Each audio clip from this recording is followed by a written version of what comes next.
வெள்ள நிவாரணத்தையே ஒரு 2000 ரூபாய் கொடுத்துருக்காங்க. இது வந்து கூட்டணி கட்சியில இருக்க தமிழ் வளர்ந்து கட்சி தலைவர் வந்து மக்களுக்கு பிச்சை போடுற மாதிரி இருக்குன்னு சொல்லியிருக்காரு. அரசியலுக்காக வந்து எங்களை பயன்படுத்திக்கிறாங்கன்னு சொல்லியிருக்காரு. பொதுவாக இந்த மழை வெள்ளத்துல குறைந்தபட்சம் 5000 ரூபாய்னாலும் நிவாரணம் கொடுக்க வேண்டும் என்பதுதான் பாதிக்கப்பட்டவர்களுடைய எதிர்பார்ப்பு. அதை இந்த அரசாங்கம் நிறைவேற்ற வேண்டும் என்பதுதான் எல்லாருடைய கோரிக்கை. நீங்க இன்னொன்னு கேட்டீங்களா டெல்லி போனதை பத்தி? டெல்லி போனது என்னுடைய பர்சனல் விசிட். அதுக்கும் டெல்லி போனாலே பொலிட்டிக்கல் விசிட் சொல்லாதீங்க. நான் 12-13 வருஷம் அங்க எம்பியா இருந்தவன். இன்னும் சொல்ல போனா எனக்கு டெல்லியில் நல்ல என் நண்பர்கள் ஒரு திருமண நிகழ்ச்சிக்காக தான் நான் போயிருந்தேன்.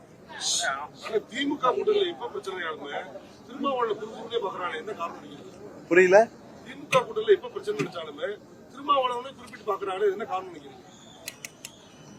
அது திருமாவளவன் நண்பர். திருமாவளவன் வந்து போய் ஒரு தீர்க்கமான கருத்துக்களை சொல்லக்கூடியவர். சமீப காலமா பாத்தீங்கன்னா அவருடைய பேச்சு ஏதோ குழப்பத்தில் இருக்கிறது போல தெரியுது. இன்னும் சொல்ல போனா அந்த கூட்டணியில இருந்துகிட்டு கூட்டணிக்கு அழுத்தம் கொடுக்கின்ற விதமாக அவர் வந்து மது ஒழிப்பு தீர்மானங்கள்லாம் கொண்டு வந்தாரு, மாநாடுலாம் நடத்தினார். பட் அவரை சேர்ந்தவர்கள், அவரோடு இருந்தவர்கள் பேசுகின்ற பேச்சு திமுகவிற்கு திருமாவளவனுக்கு ஏதோ பிரச்சனை இருக்குங்கிற எண்ணத்தை தான் மக்கள் மத்தியில உருவாக்கி வருது. அவர் வந்து என்னதான் மறுத்தாலும் ஏதோ நெருப்பு இல்லாம புகையாதும்பாங்க. அது மாதிரி ஏதோ நெருடல்கள் இருக்கலாம். அது கத்திரிக்காய் புத்துனா சந்தைக்கு வந்துதான் ஆகணும். இல்ல, திமுக கூட்டணியை விட பலமான கூட்டணியாக எங்களுக்கு தேசிய ஜனநாயக கூட்டணி அமைய இருக்கிறது. எங்க கூட்டணி பலமான கூட்டணியாக வர்ற தேர்தலில் வர இருக்கிறது. எங்க கூட எப்படி கம்யூனிஸ்ட் வருவாங்களா தேசிய ஜனநாயக கூட்டணிக்கு? வேற யார் இருக்காங்க? காங்கிரஸ் தான் வரணும். காங்கிரஸ் வந்தா ரைட்டு. அதிமுக பெரும்பாலான கருத்து கட்சி ஒன்றிணைணும் அப்படின்றது பொதுக்குழு நடந்திருக்கு. ஏற்கனவே மாவட்ட வாரியா நிர்வாகிகளை சந்திப்போம், பல்வேறு குழப்பங்கள் அடிதெல்லாம் நடக்குது. தொடர்ந்து பொதுமக்களை சந்திப்போம், சூறாவளி சுற்றுப்பயணம் செய்வோம்னு எடப்பாடி சொல்லியிருக்காங்க. எப்படி சாத்தியம்? நிறைய போலீஸ் பாதுகாப்போட தான் அவர் செல்லணும் எல்லா இடத்துக்கும் சென்றா. ஏன்னா அவங்க கட்சிக்காரர்கிட்ட அவரு நீங்க பாத்தீங்க இந்த கூட்டங்கள் எல்லாம் அவங்க கட்சிப்பட்ட பாடு. அதற்கெல்லாம் காரணமே அவர் தாங்கிறது தமிழ்நாடு முழுவதும் உள்ள நிர்வாகிகளுக்கும் தொண்டர்களுக்கும் தெரியும். அவர் அவங்க கட்சி கூட்டத்திற்கும் மக்களை சந்திக்கிறப்ப அவரது கட்சிக்காரர்களிடம் தன்னை காப்பாற்றிக் கொள்வதற்கு அவருக்கு நிறைய போலீஸ் பாதுகாப்பு தேவைப்படும் தான் நான் நினைக்கிறேன்.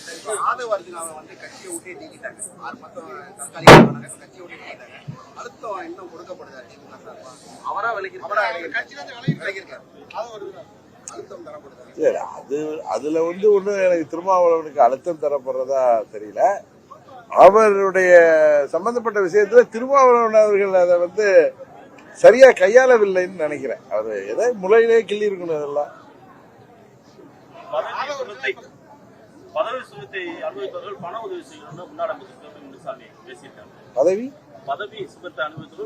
செய்யுங்க. அவர் தானே பதவியில் இருந்திருக்காரு, பதவி சுகத்தெல்லாம் அமைச்சிருக்காரு. அப்பா இருந்தப்ப அமைச்சரா இருந்திருக்காரு, இப்ப கூட எம்எல்ஏ இருக்காரு, ஏற்கனவே எம்எல்ஏ எல்லாம் இருந்திருக்காரு. அது அவருக்கு சொல்றாரா இல்ல அவரை போட்டு இருந்தவங்களுக்கு சொல்றாரான்னு தெரியல. எனக்கு அது என்னன்னு பாக்கல. நீங்க தேசிய ஜனநாயக கூட்டணியில இருக்கிறது உறுதியா சொல்றீங்க. ஆனா யார் அதிமுக ஒருங்கிணைக்கணும்னு ஆசைப்படுறாங்களோ, அவர் வைத்தியலிங்கமா இருக்கட்டும், இன்னும் சில பேர் இருக்கட்டும், அவங்களும் சி சண்முகமா இருக்கட்டும், அவங்க சைட்ல ஒரு சில நீதிமன்ற நெருக்கடி இருக்கு. இந்த சைட்ல பாத்தீங்கன்னா ஐடி ரைடு அடிக்கிறாங்க, இடி ரைடு அடிக்கிறாங்க. இது எப்படி பாக்குறீங்க? அரசியல் வர்றப்ப பல நெருக்கடிகள்லாம் வரும். நாங்க சந்திக்காத நெருக்கடியா? அதெல்லாம் தாண்டி தானே அரசியல்ல இருக்கோம், கட்சி நடத்துறோம். அது மாதிரி அரசியலுக்கு வந்த பிறகு இந்த நெருக்கடி எல்லாம் சமாளிச்சுதான் நாங்க தங்களுடைய குறிக்கோளை நோக்கி பயணிக்கிறோம். எந்த நெருக்கடி? நெருக்கடி சந்திச்ச நேரத்துல நான் பாஜக எதிர்த்து தானே இருந்தேன். இப்ப தேசிய ஜனநாயக கூட்டணியில் இருக்கிறப்ப எனக்கு எந்த நெருக்கடியும் இல்லையே. சுமூகமான நேரத்துல தானே நான் போயிருக்கேன். அது அவருடைய கேள்வி.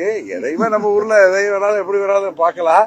பட் எனக்கு எந்த நெருக்கடி அவங்கள்ட்ட இன்னும் சொல்ல போற எனது வழக்குகளுக்கு பின்னாடி எல்லாம் என் மேல வந்த நெருக்கடிகள் பின்னாடி எல்லாம் பாஜக இருந்துச்சான்னு தெரியலன்னு நான் அப்பல இருந்து சொல்லியிருக்கேன். இப்பயும் நான் அதே மாதிரிதான் அந்த நீதிமன்றத்துல எனது வழக்குகளை சந்திச்சு வரேன். அப்பயும் எனது வழக்கெல்லாம் நீதிமன்றத்துல இருந்துச்சு.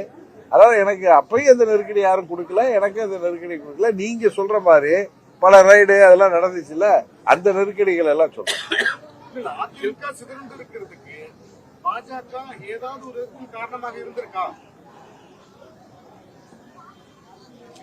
எனக்கு தெரிஞ்சவரை நான் இப்போ பாஜக நிறைய தலைவர்கள் நிர்வாகிகளோட பழகிற வரைக்கும் அம்மாவுடைய கட்சி ஒற்றுமையா இருக்குன்னு தான் அவங்க நினைக்கிறாங்க. ஒரு காலகட்டத்தில் அவர்களிடம் அவர்கள் ஏதோ ஒன்று நினைச்சு அம்மாவுடைய கட்சி ஒற்றுமையா இருக்கணுங்கிறதுக்காக அவர்கள் செய்தது அது ஏதோ பிள்ளையார் பிடிக்க போய் குரங்கு பிடிச்ச கதையா மாறி இருக்கலாமே தவிர இன்று அங்க உள்ளவங்க வந்து எனக்கு தெரிஞ்ச நிறைய பேர் அம்மாவுடைய கட்சி வலுவாக இருக்கணும், திமுகவை வீழ்த்துவதற்கு அந்த கட்சி வலுவாக இருக்கணுங்கிறது தான் அவங்களுடைய எண்ணமா இருக்கு. அதிமுக ஒருங்கிணைக்கிற முயற்சியில பாஜக ஈடுபட்டு வருது அப்படி எடுத்துக்கலாமா?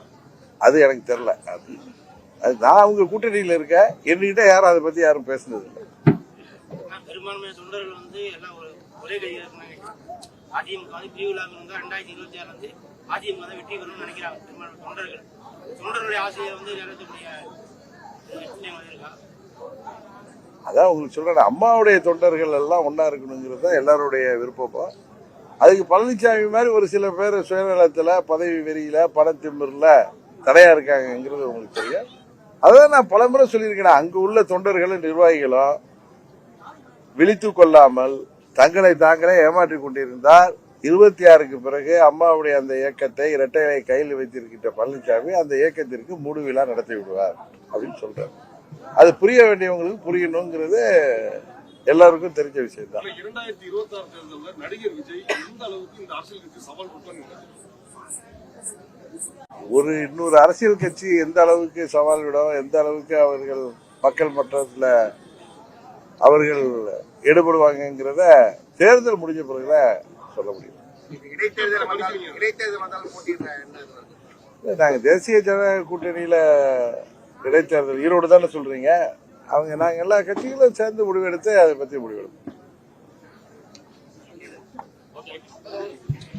என்ன தம்பி வேற எது கேட்கணுமா?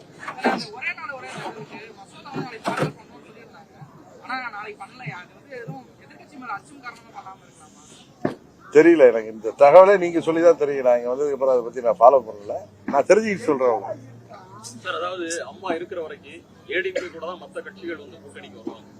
இப்போ இருக்கிற சூழல்ல புதுசா வந்திருக்க விஜய் கட்சி கூட ஏடிஎம்கே தான் விருப்பப்பட்டு போய் கூட்டணி அமைக்கிற மாதிரி ஒரு பேச்சு வருது, அதை பத்தி நீங்க? அதாவது பழனிசாமி என்ன நெருக்கடியில் இருக்காருன்னா, அவரு தவறான முடிவுகள் எடுத்ததுனால 24 தேர்தலில் அவருடைய முடிவுகளால அந்த கட்சி இன்னும் பலவீனமாயிருக்கு. 21 தேர்தலில் அடைந்த பலவீனத்துக்கு அப்புறம் தொடர்ந்து 24 அது பலவீனமாயிட்டாங்க. புரட்சி தலைவர் கட்சியை அம்மாவுடைய கட்சியில இன்றைக்கு அவர் எப்படியோ தலைமை பதவியில் இருக்கிறதுனாலே அவர் அம்மாவாயிட முடியாது, தலைவராயிட முடியாது. இரட்டை இலை பலவீனமாயிட்டு இருக்கு அவருடைய தலைமையிலங்கிறது தான் உண்மை. அதனாலதான் மற்ற கட்சிகள் அவர் வந்து அந்த கட்சி வந்து விடும், இந்த கட்சி வந்து விடும், மெகா கூட்டணி அமைப்பேன் சொல்லி, எனக்கு தெரிஞ்ச வரைக்கும் சிலோன்ல உள்ள கட்சிகளோட கூட்டணி அமைக்கலாம் வாய்ப்பு இருக்கு. இல்ல ஆந்திராவில் உள்ள கட்சிகளோட வேணா கேரளாவில் உள்ள மாநில கட்சிகளோட தான் அமைக்க முடியுமே தவிர மற்ற எந்த கட்சியோட ஒரு கூட்டணி அமைக்க போறாருங்கிறது தெரியல.